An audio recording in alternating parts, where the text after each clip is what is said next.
Nama saya Meti Nurlatu dengan NIM 4620210053. Sistem saraf. Sistem saraf adalah sistem kompleks yang berperan dalam mengatur dan mengkoordinasikan seluruh aktivitas tubuh seperti denyut jantung, pernapasan, pergerakan, seleksi, kelenjar, dan lain-lain. Struktur sistem saraf. Sistem saraf pusat SSP, otak dan sumsum tulang belakang. Sistem saraf tepi SST, saraf motorik dan saraf otonom. Struktur sistem saraf. Sistem saraf dibagi dua, sistem saraf tepi, sistem saraf pusat. Sistem saraf tepi dibagi dua, saraf motorik, saraf otonom. Saraf otonom dibagi dua, sistem saraf enterik, sistem saraf simpati, sistem dan parasimpatis. Sistem saraf pusat dibagi dua, otak, sumsum tulang belakang, medula, spinasi. Otak dibagi tiga, otak besar, cerebellum, otak tengah, talamus, hipotalamus, otak kecil, cerebellum. Perkenalkan, nama saya Ferenus Deal dengan NIM 462021-445. Struktur sel saraf. Serabut pendek dendrit, sel sejauhan, persambungan sinapsis. Serabut panjang, badan sel saraf, aksos neurit, sitoplasma, nukleus, neuron. Perantaran neuron ini hanya terdapat dalam otak dan saraf tunjang. Sahaya. Dendrit membawa impuls saraf antara neuron. Jenis neuron. 1. Neuron sensorik. 2. Neuron konektor asosiasi. 3. Neuron motorik. Ujung sensorik. 1. Neuron sensori badan sel. 2. Neuron asosiasi menjelin. 3. Neuron motorik. Kali ini saya akan membahas mengenai sistem saraf pusat. Sistem saraf pusat terdapat di dua bagian. Yang pertama, otak dan sumsum tulang belakang. Di otak sendiri terbagi menjadi tiga bagian. Otak besar yang sering disebut cerebrum, otak kecil yang sering disebut cerebellum, dan otak tengah. Otak besar sendiri membagi menjadi 4 bagian, yaitu lobus frontal, lobus parietal, lobus occipital, dan lobus temporal. Lobus frontal sendiri berfungsi untuk mengatur dan memulai gerakan motoris seperti berbicara dan berpikir. Lobus parietal berfungsi sebagai penerima stimulus somatosensibel, memori yang berkaitan dengan bahasa dan belajar. Yang ketiga ada lobus occipital sebagai pusat penglihatan, dan yang terakhir ada lobus temporalis berfungsi sebagai menerima sensasi auditoria dan mengatur pembicaraan melalui pendengaran. Yang kedua ada otak kecil atau biasa disebut cerebellum, berada pada permukaan posterior dari pons dan medula oblongata, menempati fossa crani posterior. Cerebellum menerima stimulus propriokaptif dari badan dan ekstremitas yang dibawa oleh tractus spinocerebralis, ventralis, dorsalis, dan dari nukleus cuneatus accessoris, serta menerima impuls propriokaptif yang berasal dari kanalis semicircularis melalui nervus vestibularis. Stimulus-stimulus ini diperlukan untuk mengontrol posisi dan mengatur tonus otot yang dibutuhkan pada waktu mengadakan pergerakan. Yang ketiga, terdapat otak tengah. Di otak tengah terdapat juga talamus dan hipotalamus. Talamus sendiri berfungsi sebagai pemancar semua informasi yang datang dan berjalan di antara otak dan seluruh saraf di tubuh. Yang kedua ada hipotalamus. Hipotalamus berfungsi untuk mengontrol hormon ke seluruh tubuh. Selanjutnya ada sumsum tulang belakang. Sumsum tulang belakang berada di dalam rongga ruas-ruas vertebra yang memanjang mulai dari ruas tulang leher sampai ruas tulang pinggang kedua. Sumsum tulang belakang disebut sistem saraf pusat karena pada sumsum tulang belakang terdapat banyak sekali saraf-saraf yang penting bagi tubuh. Halo, perkenalkan nama saya Atis Nafial dengan NIM 46 2021 409. Sistem saraf. Saraf sadar dan saraf tidak sadar otonom. Sistem saraf kepala, kranial, saraf leher 8 pasang, saraf punggung 12 pasang, sistem saraf tulang belakang servikal, saraf pinggung 5 pasang, saraf pinggung atau saraf 4 pasang, saraf ekor 1 pasang.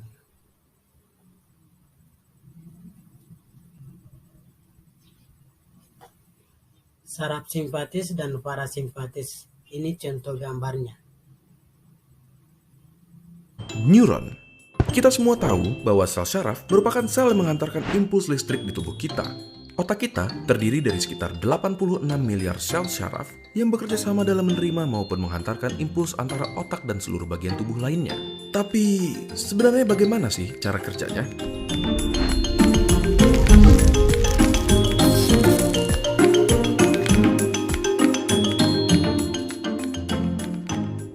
Pertama, kita mulai dari strukturnya terlebih dahulu.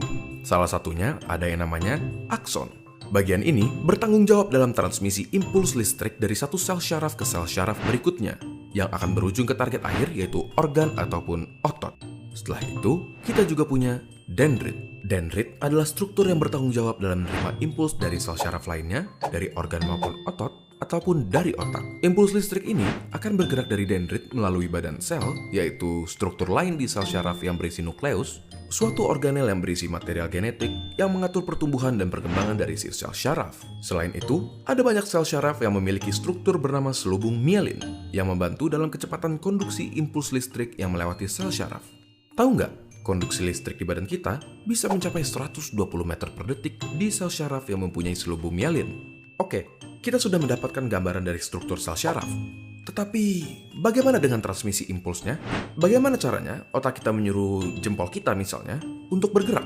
Di awal, melalui suatu mekanisme yang kompleks, otak kita membentuk sesuatu yang bernama potensial aksi dan meneruskannya sepanjang syaraf yang bertanggung jawab untuk menggerakkan jempol.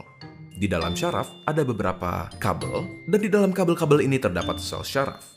Di antara satu sel syaraf ke sel syaraf berikutnya, ada celah yang bernama sinaps. Jadi, potensial aksi yang merupakan si listrik akan diterima oleh dendrit di sel syaraf pertama, diteruskan melalui tubuhnya dan mencapai akson. Di beberapa neuron atau sel syaraf pertama, ada sesuatu yang bernama neurotransmitters, suatu zat kimia yang berperan dalam konduksi listrik dari satu sel syaraf ke sel syaraf berikutnya. Neurotransmitter akan dilepaskan ke sinaps dan menghasilkan suatu potensial aksi di sel syaraf kedua. Di sini, listrik tersebut akan dioper dari satu sel syaraf ke sel syaraf berikutnya. Sampai akhirnya, sel syaraf terakhir menyampaikan si listrik ke otot yang bertanggung jawab dalam menggerakkan si jempol. Alhasil, jempol kita pun berhasil digerakkan. Melalui pengertian proses ini, lahirlah nama neuron dengan harapan kami dapat menerima informasi, mengolah informasi, dan menyampaikannya kepada kalian semua dengan tujuan mengedukasi. Saya Elisa Esa Naftalina, NIM 46 2021 033. Jadi selanjutnya kita akan membahas tentang biolistrik. Apa sih biolistrik itu? Biolistrik sendiri memiliki arti daya listrik hidup yang terdiri dari pancaran elektron-elektron yang keluar dari setiap titik tubuh atau titik energi dan muncul akibat adanya rangsangan penginderaan. Biolistrik sendiri terjadi karena gerak berhubungan dengan adanya energi yang terdapat dalam tubuh makhluk hidup yang bersumber dari ATP atau adenosin trifosfat yang dihasilkan oleh mitokondria dalam proses respirasi sel.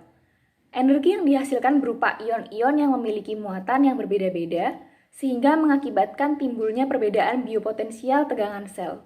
Tegangan yang paling besar dihasilkan oleh sel-sel saraf atau neuron dan sel-sel otot atau muscle.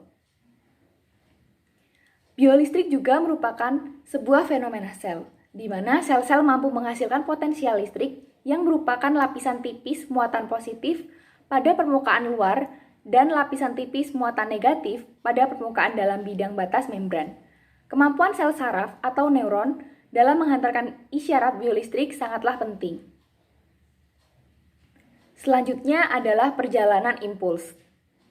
Yang pertama, rangsangan berupa makanan, bau, bunyi, cahaya atau sentuhan yang ditangkap oleh indera, diserap, dan dialirkan oleh reseptor dalam organ deria seperti lidah, hidung, telinga, mata atau kulit, dan dibawa oleh neuron deria ke sistem saraf pusat.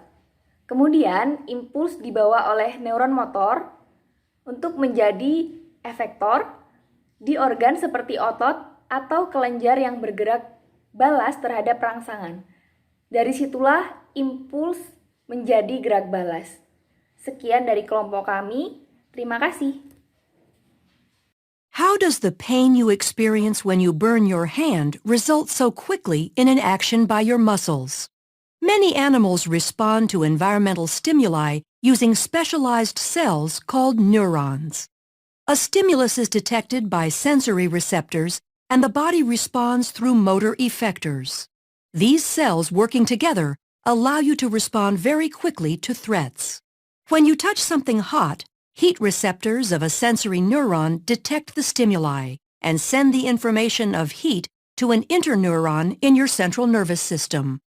From there, a motor neuron sends a response from your central nervous system to the skeletal muscles in your arm, causing them to contract and pull your hand away. The fundamental process of neural transmission that underlies this action occurs in all neurons of the body. Neurons transmit this information through changes in the electrical potential of the membrane by the movement of ions across the membrane. An electrochemical gradient governs the movement of these ions, resulting in an electrical impulse. The resting membrane potential in a neuron, when the cell is not firing an impulse, is established by the unequal distribution of sodium ions outside of the cell and potassium ions inside the cell, making the outside of the cell more positively charged compared to the inside. The electrochemical gradient is established and maintained by an enzyme called sodium-potassium ATPase. When a neuron is stimulated, sodium ion channels open and sodium ions flow into the cell. This leads to a change in the electrical potential across the membrane called depolarization. The depolarizing electrical potential travels down the dendrites and over the cell body. Multiple electrical potentials will combine at the axon hillock in a process called summation. If the depolarization is large enough, an action potential is triggered. Action potentials are all or none electrical impulses that maintain their amplitude and strength down the length of the axon. The action potential travels down the axon when the depolarization of an area of membrane causes adjacent voltage-gated sodium ion channels to open. The influx of sodium ions results in membrane depolarization along the membrane. After a short delay, potassium ion channels open and potassium ions flow out, repolarizing the membrane. For the neuron to fire again, the resting membrane potential needs to be re-established. Sodium-potassium ATPase is used to move sodium and potassium ions against their concentration gradients, re-establishing the resting membrane potential. As the action potential moves down the axon, ions are diffusing only a short distance, allowing the signal to move quickly. At the axon terminal, the electrical impulse passes to another cell at a cellular connection called a synapse. The space between the presynaptic neuron and a postsynaptic cell is called the synaptic cleft. The presynaptic neuron contains signal molecules called neurotransmitters that are packaged inside vesicles. When an action potential reaches the end of a neuron, neurotransmitters are released by exocytosis from the neuron into the synaptic cleft. Neurotransmitters bind to the adjacent cell at receptor sites attached to ion channels. The channels open, allowing the movement of ions into or out of the effector cell, which alters its membrane potential, thereby transmitting the signal from the neuron to the effector cell. Because nerve impulses move very rapidly down the axon of a neuron and move from cell to cell across synapses, you react quickly to a stimulus, like burning your finger.